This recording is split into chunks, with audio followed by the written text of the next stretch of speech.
और उधर name plate का जो विवाद है वो सुप्रीम कोर्ट जा पहुंचा है। एनजीओ की तरफ से याचिका दाखिल की गई है और ये कहा गया कि योगी के इस आदेश को रद्द किया जाए। एनजीओ की तरफ से दाखिल की गई इस याचिका पर सुप्रीम कोर्ट एनजीओ ने याचिका दाखिल की है। नेम प्लेट विवाद पहुंचा सुप्रीम कोर्ट, ये बड़ी खबर आपको बता दें।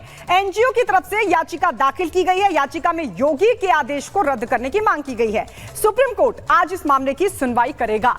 तो जो कांवड़ यात्रा रूट है वहां पर तमाम जो दुकानें हैं उसको लेकर आदेश जारी हुआ है योगी सरकार की तरफ से कि सभी जो दुकान मालिक हैं अपने असली नाम की प्लेट लगाएं, अपना असली नाम लगाएं दुकान के बाहर, बाकायदा मोबाइल नंबर रखें। उसको लेकर सियासत शुरू हुई। लोग इस मामले को, इस आदेश को एक्सेप्ट कर रहे हैं, लेकिन वहीं इस आदेश की खिलाफत भी हो रही है और इसी कड़ी में एनजीओ की तरफ से याचिका दाखिल की गई है ये कहते हुए कि योगी सरकार के इस आदेश को रद्द किया जाए।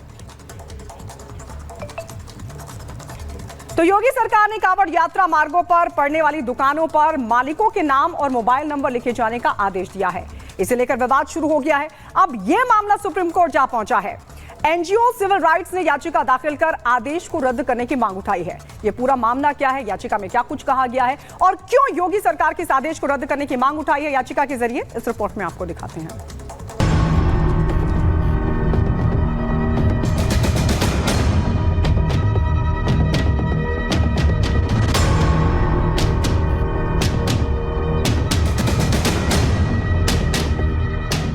मामला चाहे कुछ भी हो, लेकिन कुछ लोग ऐसे हैं जिनकी नजर से नफरती चश्मा उतरता ही नहीं। हर मामले को धार्मिक चश्मे से देखना इनकी आदत बन गई है। ऐसा ही हाल कुछ सीएम योगी के उस आदेश के बाद देखने को मिल रहा है जो पहचान बताने के लिए जारी किया गया। नाम बताने का आदेश क्या जारी हुआ, ऐसा लग रहा है विपक्ष बौखला गया है। इसे धर्म और राजनीति से जोड़कर रोटियां सेकने का काम कर रहा है। नाम को लेकर शुरू विवाद पर सियासत इस हद तक दिखाई दे रही है कि मामला अब सुप्रीम कोर्ट में जा पहुंचा है। एनजीओ सिविल राइट्स ने सुप्रीम कोर्ट का दरवाजा खटखटाया है और आज सुप्रीम कोर्ट में इस मामले पर सुनवाई है। 2 सदस्यीय पीठ इस मामले की सुनवाई करेगी। पीठ में जस्टिस ऋषिकेश राय और जस्टिस एसएन भट्टी शामिल है। सिविल राइट्स की अर्जी में फैसले को रद्द करने की मांग की गई है। पक्ष हो या विपक्ष, सुप्रीम सुनवाई पर सबकी नजर रहेगी। लेकिन मुख्यमंत्री योगी आदित्यनाथ के इस आदेश को एक एक कर सभी जिले लागू करते जा रहे हैं, जिसे लेकर उत्तर प्रदेश ही नहीं देश भर में राजनीति अपने चरम पर है।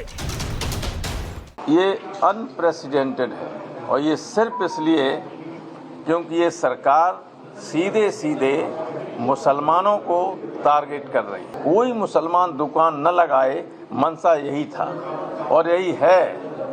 तो इसलिए हम लोगों ने मांग की है सेंट्रल गवर्नमेंट से वो हस्तक्षेप करे। कोई सरकार संविधान के खिलाफ ऑर्डर पास करती है तो भारत सरकार को उसका नोट लेना चाहिए, उनके पास इख्तियार है। ये इस तरह से जो ऑर्डर निकालकर आर्टिकल 17 का वायलेशन है संविधान का, अनटचेबिलिटी को प्रमोट कर रहे हैं, राइट टू लाइफ के खिलाफ है। तो ये सिर्फ नफरत की निशानी है, मुसलमानों के खिलाफ खुली डिस्क्रिमिनेशन किए जा रहे, अपार्थाइड है ये। तो आपने आदेश जारी कर दिया, नेम प्लेट लगाना होगा, तो मुसलमानों के खिलाफ जो दुर्भावना है वो भी है। इसके साथ साथ दलितों, पिछड़ों, आदिवासियों, इन सब की भी जो दुकानें हैं वहां से भी उनका भी धंधा बंद करने की कोशिश है। कोई वाल्मीकि ढाबा लिख लेगा, कोई जाटो ढाबा लिख लेगा, उसके यहाँ से कोई खरीदारी नहीं करेंगे क्योंकि ये तो भेदभाव को मानने वाले लोग हैं। विपक्षियों की सियासत के बीच एक सवाल बार बार पूछा जा रहा है कि इसमें परेशानी क्या है। नाम ही तो पूछा जा रहा है जिससे ये सुनिश्चित किया जा सके कि वो दुकान किसकी है, ताकि उस रूट पर कांवड़ियों की पवित्रता भंग न हो, किसी से उनकी धार्मिक भावना को चोट ना पहुंचे। जब रामदेव को अपनी पहचान बताने में कोई दिक्कत नहीं है तो रहमान को क्यों दिक्कत होनी चाहिए? तो अपने नाम पर तो सबको गौरव होता है, तो नाम छिपाने की कोई जरूरत नहीं है।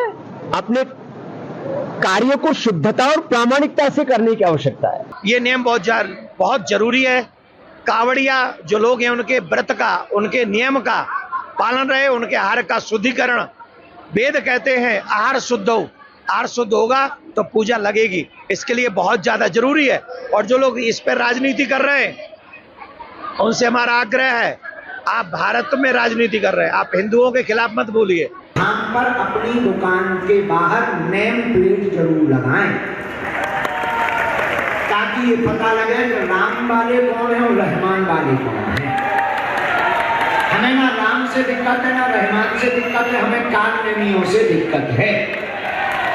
इसलिए नाम बताने में कोई दिक्कत नहीं है। आप जो हो वो अपनी नेम प्लेट पर बाहर टांग दो, ताकि आने वाले श्रद्धालुओं का धर्म भ्रष्ट ना हो।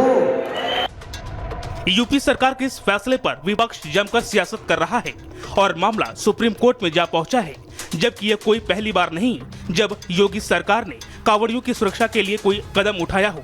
लेकिन इस बार उपचुनाव को देखते हुए विपक्ष इसे हिंदू मुसलमान में बांटने की कोशिश कर रहा है। यूपी में माहौल को बिगाड़ने पर तुला है।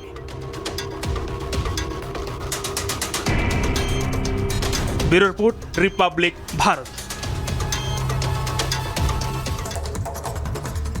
तो आपको बता दें, योगी सरकार का नेम प्लेट वाला जो आदेश है इसे उपचुनावों से जोड़कर देखा जा रहा है, क्योंकि उपचुनाव का भी काउंटडाउन शुरू हो रहा है और ऐसे में ये जो फैसला है वो योगी सरकार का मास्टर स्ट्रोक माना जा रहा है। हालांकि विरोधी बहुत नाराज हैं, क्योंकि बीजेपी की ये हिंदुत्व वाली लाइन को भी सूट करता है और ऐसे में एक्सपर्ट्स ये मान रहे हैं कि ये फैसला गेम चेंजर साबित हो सकता है।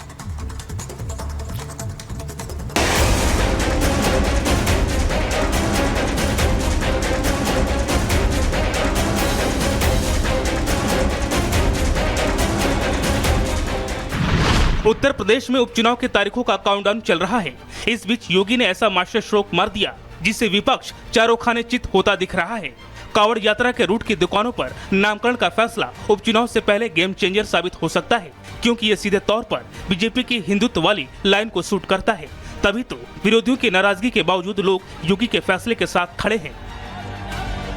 भारत की ऋषि परंपरा कभी अपने लिए नहीं जी, लोक कल्याण के लिए, राष्ट्र के कल्याण के लिए। इसी परंपरा हमें जाति भेद में नहीं बांटती, छुआछूत और अस्पृश्यता का भेदभाव हमारे बीच में नहीं करती है। और इसी परंपरा हम सबको लोक कल्याण के लिए, राष्ट्र कल्याण के लिए समर्पित करती है। हमारे जीवन का एक एक पल सनातन धर्म के लिए और अपने देश के लिए, भारत के लिए समर्पित होना चाहिए। यूपी में जल्द ही 10 सीटों पर उपचुनाव है। लोकसभा चुनाव में बीजेपी की हार के बाद अब वो पुराने कलेवर में लौट रही है, क्योंकि लोकसभा में इंडी गठबंधन का जाति कार्ड भारी पड़ा। ऐसे में दलित और पिछड़ा वोट बैंक को फिर से बीजेपी अपने साथ जोड़ना चाहती है। कांवड़ियों में इनकी संख्या भी ज्यादा होती है। वैसे इसका सियासी पहलू देखें तो उपचुनाव वाली 10 में से 5 विधानसभा सीटें कांवड़ यात्रा के रूट पर है।